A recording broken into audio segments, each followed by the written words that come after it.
So anyway, we're going to talk about sleep, and this is a favorite of mine, and I've been really wanting to get a video out on this because I really enjoy this subject, and so hopefully by the time we're done, you'll get a few tips, you'll get a few things that will help you sleep better. I'm not a sleep expert, I'm not a sleep doctor, and I tell everybody, look, I don't give advice, I just tell you what I do. And so there's a lot of data out here on sleep, but these are the things that I've pulled from it and what I try to practice, and they've worked pretty well for me. So hopefully you'll find some interest in that. Okay, so what we're going to talk about, these are the areas that we're going to walk through. We're going to talk about the importance of sleep, the 4 stages of sleep. I want to talk a little bit about our circadian rhythm and how that affects sleep, our sleep environment, the proper setup, preparing for sleep, the right way to wake up, and you'll find this interesting, measuring and tracking your sleep, naps, and then some of the sleep hacks I use. I got a couple good ones. Okay, so the importance of sleep, I don't want to spend a lot of time on this, but I want you to walk away with this one thing, like people are dying because of lack of sleep, and no one knows about it. No one talks about it. It's severely underrated.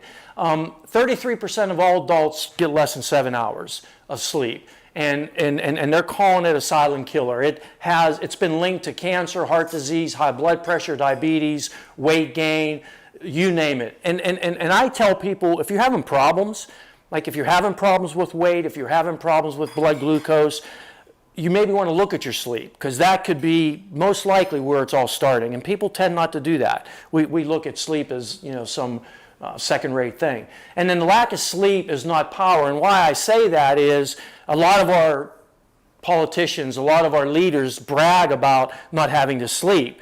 A lot of CEOs type, and you know, Ronald Reagan, you know, Margaret Thatcher, they bragged about 5 hours a night of sleep, and they died of dementia or Alzheimer's. So it's not a good thing. About 1% of us have a gene that would allow us to get away with that. Less than 1%. So we have a better chance of getting struck by lightning than having that genetic SNP. So you're not going to have it. Accidents, and this really blew me away, that there are more people that die from drowsy driving and micro sleeps than drugs and alcohol put together. That's really, and micro sleeping is, you know, your eyelids just sort of fall down a little bit, your brain sort of checks out, and you know, you're in a missile without anyone behind the wheel. And I'm not advocating drinking and doing anything behind the wheel, but at least when you're drunk, you kind of are doing something. But when you're drowsy driving or you micro sleep off, you're done. Sleep, nutrition, exercise. A lot of people would rank those and go, well, nutrition first, exercise, and then sleep.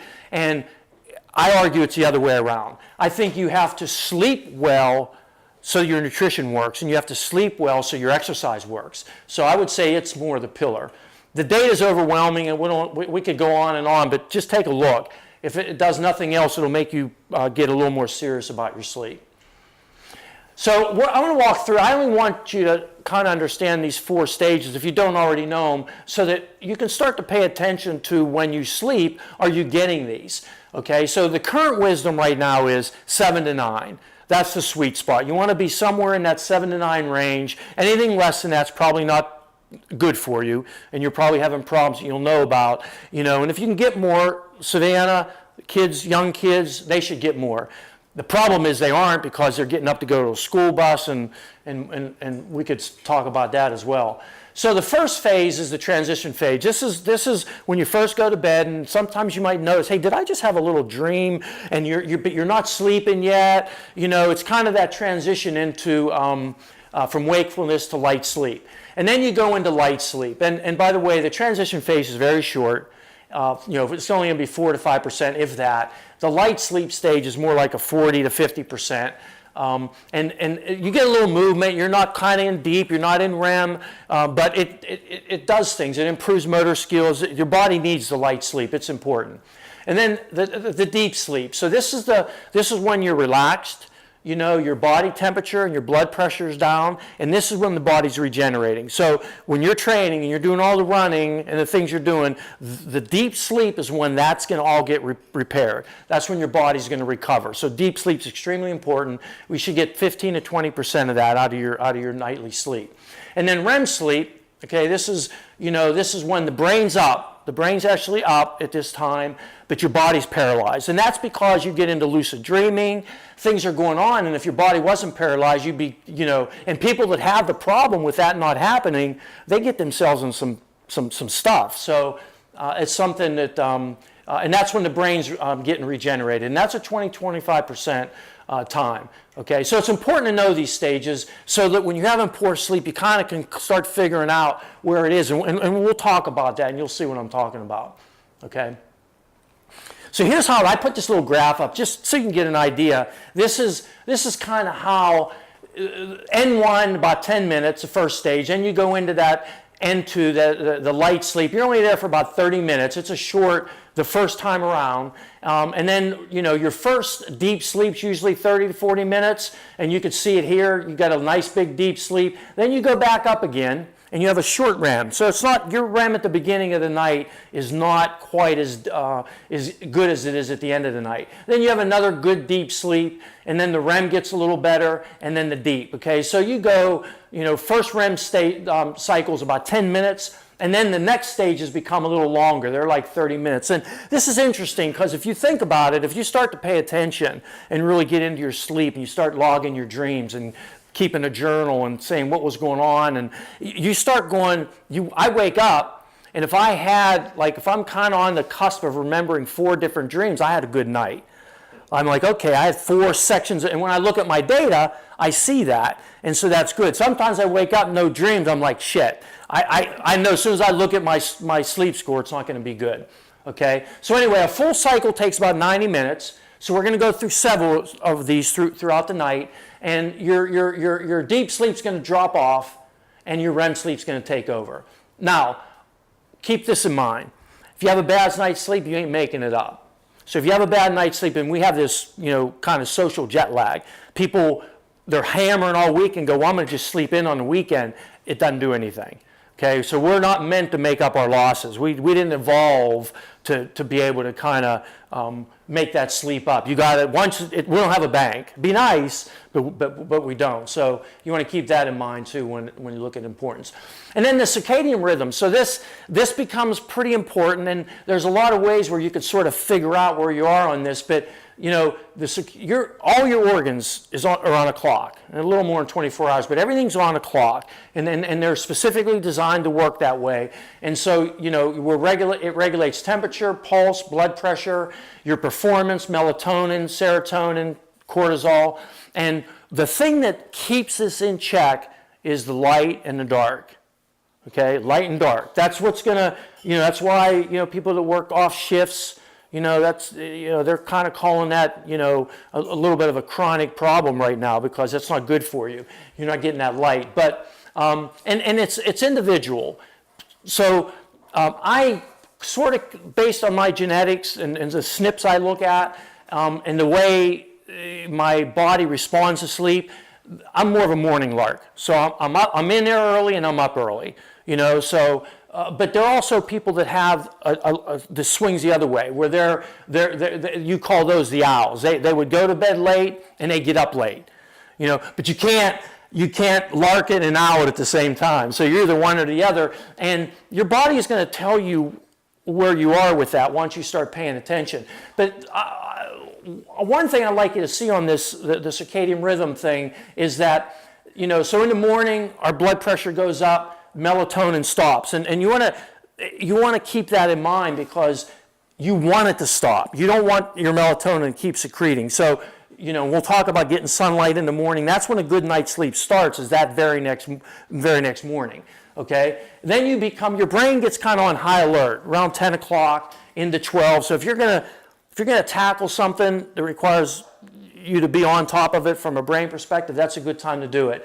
Your coordination, your reaction time, and then your muscle strength, those things start to peak. Your grip strength, those things start to peak more in that early afternoon. So if you're training and you're doing 2 types of workouts, say you're doing endurance training to maybe do some fat burning, build some endurance, that's better done in the morning if your circadian rhythm is sort of following this path. And then the intensity stuff, you want to try to maybe do that early afternoon. So I do my lifting in the afternoon, and I do my bike rides and runs and stuff in the morning, and that helps me sort of follow that program a little bit better. And then melatonin is going to start secreting right around 9 o'clock after your high body temperature, and then you're going to go through your cycle. And so just keep that in the background, and it's going to come into play here as we talk more. So let's start about the sleep environment. So that's where it's going to start, how you set up where you're going to sleep, okay? And your bedroom's for two things, and I'll give you a guess. One of them's sleep, and the other one. So evolution had no problem with us having sex and falling asleep. It's worked that way forever. But it's not for watching TV.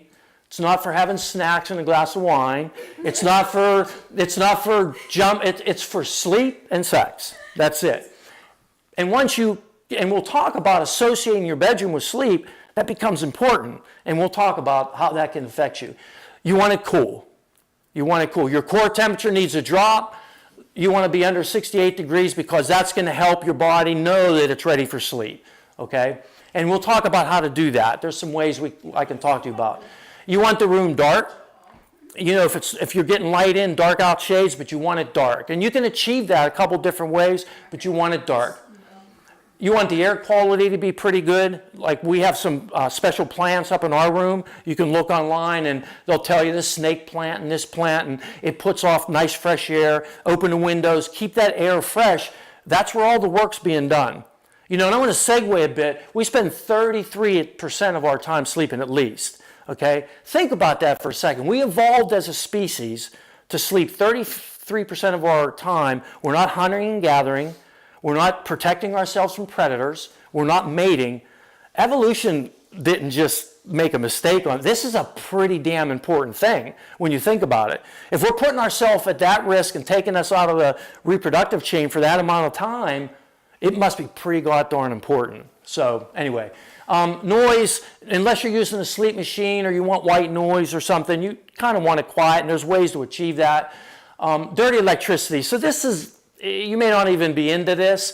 Some people are super into it. I'm trying to kind of figure it out and see where I stand on it. I have my thoughts on like the whole Bluetooth and all that. I'm going to do a video on that and talk about, you know, where I come out on that. But you know, the dirty electricity. So this is electromagnetic frequencies that aren't very useful. They're overdone.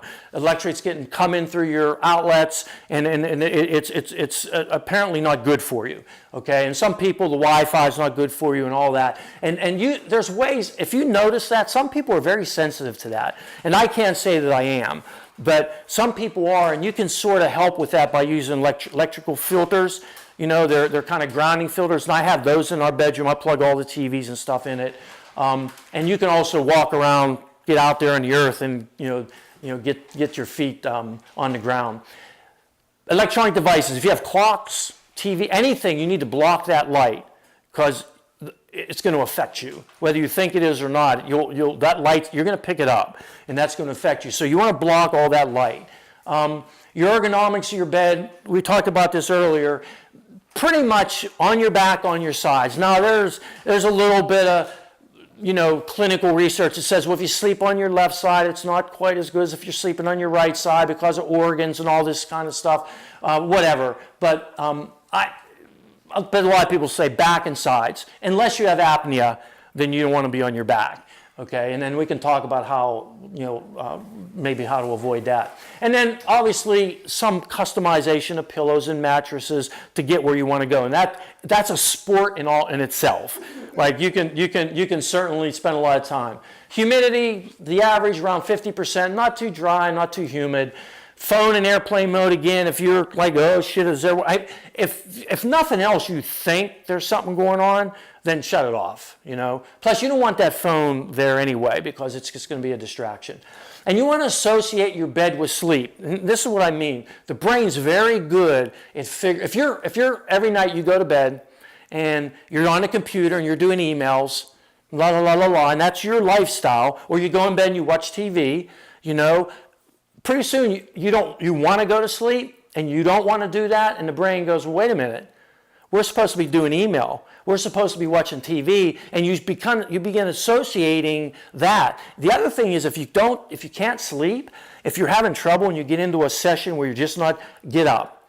Like go read a book, get out of the bedroom, because you want your body to think the bedroom's for sleep. Okay? When you hit that bed, look, I'm not bragging about my sleep, but I can't wait to hit the mattress. When I hit the mattress, it's not as good as sex, but it gets pretty close. I just love it. It feels so great. And so that's what you want. And and we're working on it, but yeah, I like to not have anything else going on in there except the TV. So here's the good stuff. Okay, so now we're going to walk through a couple slides, and we're going to say, how do we get ready? Like, how do we get our bodies ready to go? And this is really where the rubber meets the road. Get the bedroom right, it's pretty easy, right? Black, dark, cool. But here's where the rubber meets the road. The first thing, when you wake up, the first thing you want to be thinking about, and not the very first thing, we'll talk about that when we talk about wake up, but you want to get sunlight, okay? You want to shut the melatonin off. You want to let your body know, hey, it's daytime, circadian rhythm, get yourself in sync, shut off my melatonin. You want to get that sun. You want at least 20, 30 minutes first thing in the morning. The first thing I do after meditation, in fact, when I do get up before I meditate, I get out on the porch I kind of go, hey, buddy, it's daytime. Let's start getting ready for the day, do my meditation, then I go out. And I would just sit out there, but I walk because I don't want to get bored just sitting. And so I try to get that sun. And you want to get sunlight during the day. The problem is we're all working in environments that are just too dark. Those lights are not the light that our bodies need. That light coming in through our eyes is not going to help suppress the melatonin. So you want to get out, get a little bit of daily exposure. Take a break, leave the desk, go out, get some sun. It's good for you. And try to avoid wearing sunglasses. The only time I put sunglasses on is when I'm training.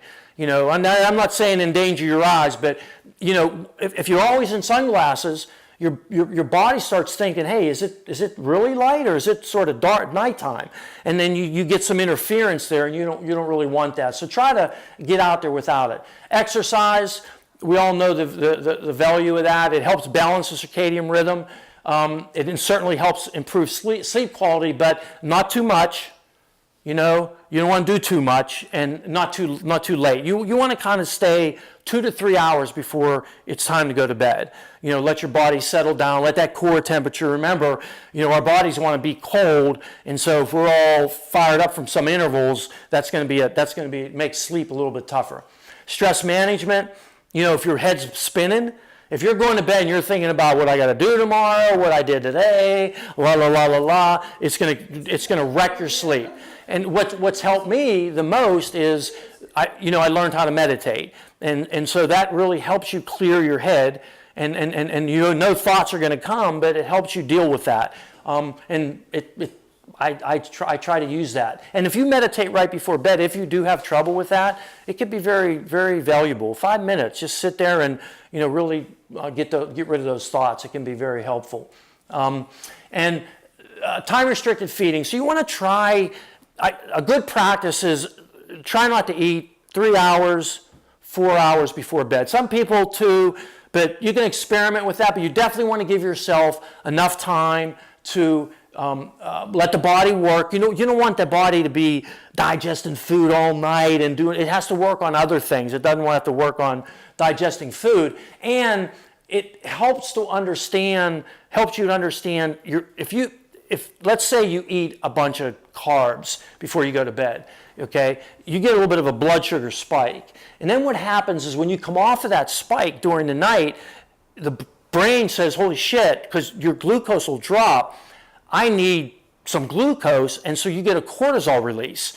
And so with that cortisol release, it'll bump your blood glucose back up. But what happens when you get the cortisol release? It freaking wakes you up. So you did I just flip that back? You want to like test it, and I'm constantly testing kind of what macronutrients work for me, how I want to eat them, and then take a look. I wear a continuous glucose monitor, so I can see that, and I definitely have much better sleep when I have a nice flat blood glucose up a little bit, and sometimes I'll do some ketogenic stuff, and sometimes I get those dips in my blood sugar because I don't have a lot of carbs circulating, and sometimes it affects my sleep. And I'm not saying that I don't think they have a lot of studies out, and maybe if your ketones are really working well, then you wouldn't have that trouble. But for me, I like to see my blood glucose kind of steady. And then consistent sleep time. This is really important.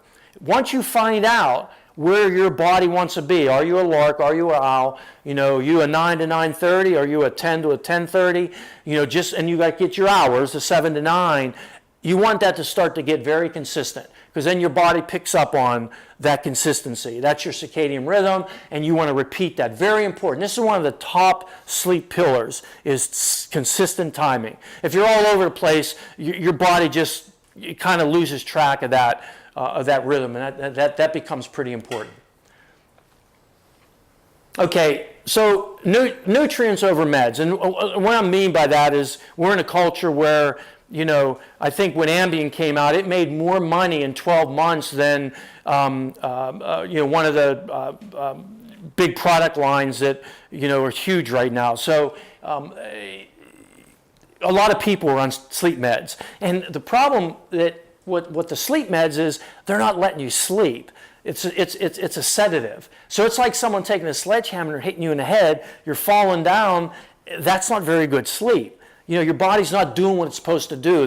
You go to bed and you're unconscious, but you're sedated. You're not sleeping. So the more natural ways to do that, you should try. And I don't particularly experiment with a lot of the stuff. I do some magnesium stuff in the morning, but there are some vitamins and supplements that might help you with sleep. And then melatonin. If you listen, I listen to a couple folks that are top notch in the environment of sleep, and they kind of say if it's probably more a placebo than it works, but if it works for you, use it. But then other people say that it does okay, but I think you want your own melatonin working. If you're stressed and you're on some jet lag or something and you want to use a melatonin, maybe that helps you, but you really want to try to get your body to use its own melatonin. And then stimulants that affect sleep. You want to avoid caffeine. Now, coffee has a 4 to 6 hour half-life. So if you drink a cup of coffee at 4, 10 o'clock, you still got 50% of that caffeine floating around in your system. And then it has a quarter life of another 6 hours. So you got to be careful with coffee. You maybe think about cutting it off before lunchtime. And then alcohol, you want to limit alcohol because it's a stimulant, and you want to be, maybe at least shut it down 90 minutes before bed. And some foods can affect sleep quality, so you have to experiment with that. If you have a bad night's sleep, you should immediately look at, what have you eaten, what foods have you eaten that might cause that. There are some beverages that can help. I'm currently doing some reishi tea now, mushroom tea. Yeah, it's pretty good. There's a couple people that make it and mix it with a little turmeric, and I think it works. I've been doing it for maybe a month now. I'm pretty pleased with it, but there are some other things you can use. So THC and CBD. So this is becoming, with the legalization of marijuana and with the popularity of CBD, it's becoming, a pretty popular topic, and it can be useful. And I'm not telling everyone to go out and party like Snoop Dogg if you're not already, but if you find the right combination, it could help you if you're having some troubles. And the results vary by individuals. So, they look at this and, they'll say that your REM sleep might get affected. And I don't see that. I don't agree with that. And I try to experiment with both. And I think if I'm in a bad sleep pattern, it helps me sort of get out. But if you do it consistently, it puts you back in. So this isn't party doses. These are medicinal doses just to kind of keep your sleep on track, because in the end, it's more important. And then we're going to do a podcast with my son, Joe. He's a doctor out of Harvard, and he practices mind, brain, body medicine, and we're going to do some this will be one of our first topics. He's done a lot of work in this field. He's done a lot of studies in this field. And so we're going to be able to talk about it with me just being the guy that doesn't know anything, and then the scientist. So it should make for a good podcast. So I'll keep you updated on that. And then hydration. You want to try to stay hydrated during the day, because excess water can affect your sleep, And we were talking earlier before we started, you got to watch what you're drinking. So if you're just pounding straight water all day without the right mixture of electrolytes, you're just going to keep flushing fluids, and you can end up dehydrating yourself by doing that. So you want to make sure you're doing that properly. If you're always going to the bathroom and your urine's clear, then you may not have the right amount of electrolytes in your system, and it could cause you to have some poor sleep.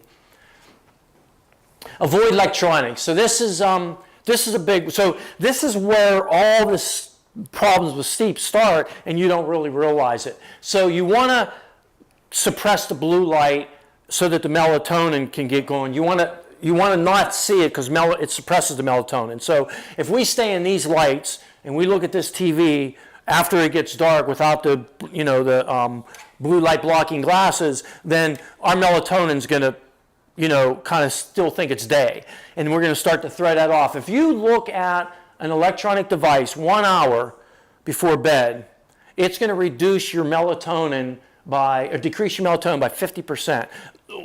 And not even only that, it delays the onset by like 3 hours, okay? So it's like you're on another time zone. So looking at electronic devices before bed, that absolutely should be a no-no. You want to shut those things down 3 hours before, put the glasses on. If you're going to watch TV, wear your blue light blocking glasses. And, some of the stuff that I had just got into with the, sharing some of the things I do, and, trying to get these social media channels going. And I'm finding myself at the computer at 8:30. I told Elaine, I said, God damn it. Like, this is wrecking my sleep. Like, I could tell. And I got the glasses on. I'm being really cautious. But I could tell a difference. My latency starts to get a little sloppy. I see a little bit of restlessness. So it's important. So wear the glasses. I try to get mine on right at sunset, and especially if you're in light like this. And also use night shift, and on your iPhone, get flux on your computer so your screens go kind of orangish if you can. And then the next big thing is body temperature. And I think everyone should try this. You want to try to get your core temperature down before sleep. The room's cool. You want to get your core temperature down. There's a couple ways to do that. And I'm in the cold tub every day. And that so that gets, and I have that program and it works for me. But you can do a hot bath because the blood tries to go to your skin and cools your core temperature. I don't like doing the hot bath before bed. That doesn't work as well for me. But some people, they get, you ever notice when you get out of a hot bath, you're hot and then you start feeling chilled because that blood's rushing to the skin and it's going to help cool that core. I like a cold shower.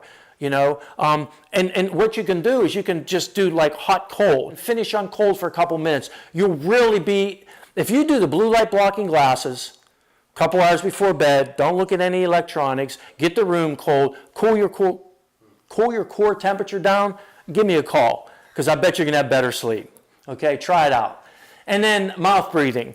So we don't want to be breathing through, I don't know if I used to breathe through my mouth, okay, and if you just ask Elaine, and people develop sleep apnea because they're breathing through their mouth.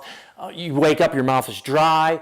And so I have a fix for that, but you really want to breathe through your nose. And you want to breathe through your nose all the time anyway. And I'm doing a breathing course right now, and I'm going to, be able to train and help people with proper breathing. But you really want to be breathing through your nose almost all the time unless you get your heart rate up, and then you want to breathe. And even then, you should be able to go pretty hard through the nose. You should train yourself to do that. And once you breathe through the nose all the time, it becomes easier to sleep breathing through your nose. And I have some tricks, and we can talk about that. So some of the sleep aids, again, you can use a sleep mask. I highly recommend it. So even if your room is dark, use a sleep mask. Makes it darker. Earplugs. If your better half maybe likes to watch TV and you're trying to get sleep, a mask and earplugs help you get on the right track. And then mouth tape. So I every night before I go to bed, I tape my mouth shut. Now, you got to learn how to breathe through your nose. before you do the mouth taping, because it's pretty shocking. And every once in a while, I'll get into a dream state where, my mouth is taped, I'm trying to talk, and I'm like, this ain't working, and I'm struggling, but it's improved my sleep tremendously. And so you want to do that. And if you're not comfortable, or just to help you with your overnight breathing, is use a breathe right strip. Opens up the nostrils, you'll breathe real good, tape your mouth, put a mask on, put your earplugs in, cold core, cold room, blue locking blood glasses, you won't wake up. Like this will really help you. So give it a try. And so this is all about trying to manage the trifecta of adenosine, which is the chemical your brain, as soon as we wake up, our brain immediately starts releasing this chemical to start to make us sleepy. And by the time it's bedtime, that adenosine is got, that's what wants us to be tired. Melatonin, you know how that works. And then the same with your cortisol. Your cortisol, you want to manage that. It's up in the day and it's down at night. You get those backwards and you can't sleep. So, that's a trifecta. So once you have this great night's sleep, after you do some of these basics, when you wake up, you want to wake up naturally. If you need an alarm clock to wake up, you're probably not sleeping well enough. So once you get on your circadian rhythm, once things are working right, you get the right amount of sleep. You wake up, you don't need an alarm. If you do think you need something, they make alarms that are lights, which is ideal. So, the light comes on and that's your signal to get up. It's not, have you ever noticed, maybe because that's when you're going to be maybe in some REM sleep, and have you ever felt like when you pop out of that, it feels like crap, don't it? And so you want to naturally come out of that. And so if the light comes out, the light comes on, you'll naturally start to come out of that. Use light as your trigger. Okay, so chill out a little bit. You wake up, instead of jumping out of bed and getting all hyped and your cortisol jumps, just sort of chill out a little bit. That's a good time to check out maybe your recovery status. Look at your resting heart rate. Maybe if you're wearing a sleep tracker, look at the sleep data.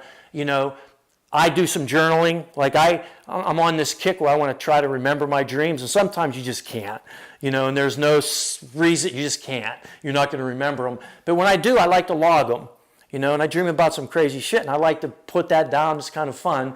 And it gives me a chance to sort of just chill out for a little bit.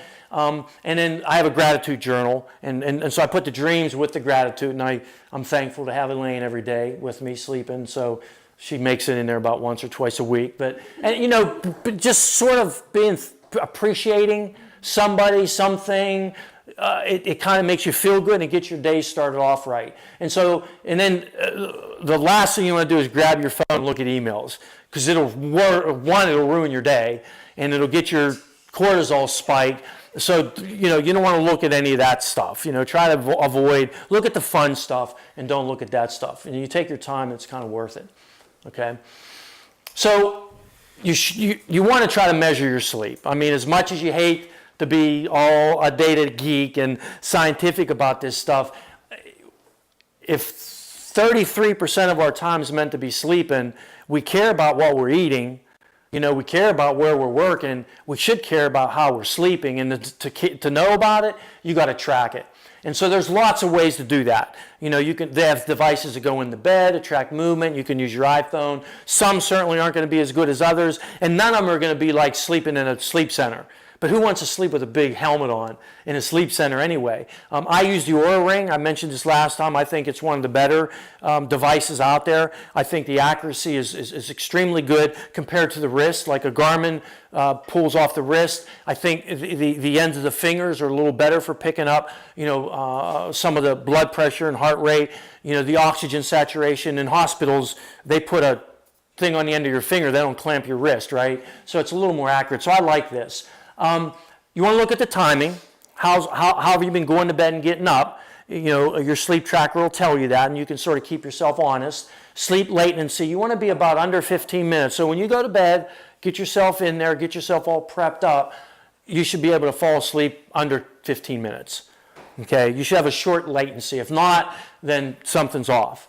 Your deep sleep, you want to be around 15 to 20%. Most trackers are going to show you that. And the REM sleep, about 20 to 25%. You want to be in 7 to 9 hours. And so to get 7 to 9 hours, you have to kind of give yourself a little bit more time. So if you want to shoot for 8 hours, you probably need to be in bed 9 hours, because you're going to have some restlessness. You're not going to have the good quality of sleep. If you're just shooting for 8, you're not going to be that good. You're not going to jump in bed and get every single minute out of it. So you want to have, the minimum restlessness you can. And you want your resting heart rate to be consistent and falling. You want to see, if your resting heart rate's going the other direction, you're probably not sleeping well, you're probably not recovering well. And if you're familiar with heart rate variability, that's, our kind of vagus nerve, we're tracking the parasympathetic and the sympathetic side of our nervous system. And so you want to be parasympathetic. So when you go to bed, you don't want to be all, when you look at HRV, the lower the score, the more sympathetic you are, and the higher, the more parasympathetic. So you want to be in that, you don't want to be in fight or flight, which is sympathetic. You want to be in the rest and digest. You want to be in that relaxed. When you meditate, you're trying to pull yourself into parasympathetic. And when you nose breathe, it has more of a tendency to keep you relaxed. And the next time you wake up, if you're in the middle of the night and you wake up and you feel like you can't fall back asleep, try this trick. Okay, with your nose, you want to leave your left nostril open, breathe in, and then exhale. Breathe in, and they show that can actually help you become parasympathetic. I put my heart rate monitor on and check my HRV, and I've done that exercise, and it'll definitely raise my HRV. So, and I've done it a couple times. If I feel like, I'm buzzing a little bit, I'll do that. It kind of relaxes me down a little bit. But try that out. You want to have a nice low breathing rate, 12 to 20 breaths per minute. And you want to see your body temperature stay down. Some sleep trackers will track that. If you get an elevated body temperature, you're not going to have a good night's sleep. And it's going to be a sign of poor recovery. So from a recovery perspective, I look at my body temperature. If it's not, kind of at 0 or -1 or -2, then I want to be careful with what I do that day. Okay? And then you can look at your morning readiness. So you'll track your stuff overnight, look at all that data, and then you can kind of pick some things that help you understand if you've recovered. How do you feel? What's your oxygen saturation look like? What's your HRV? Pick a few of them. You don't have to go nuts like I do, but pick a few and see how you're doing with it.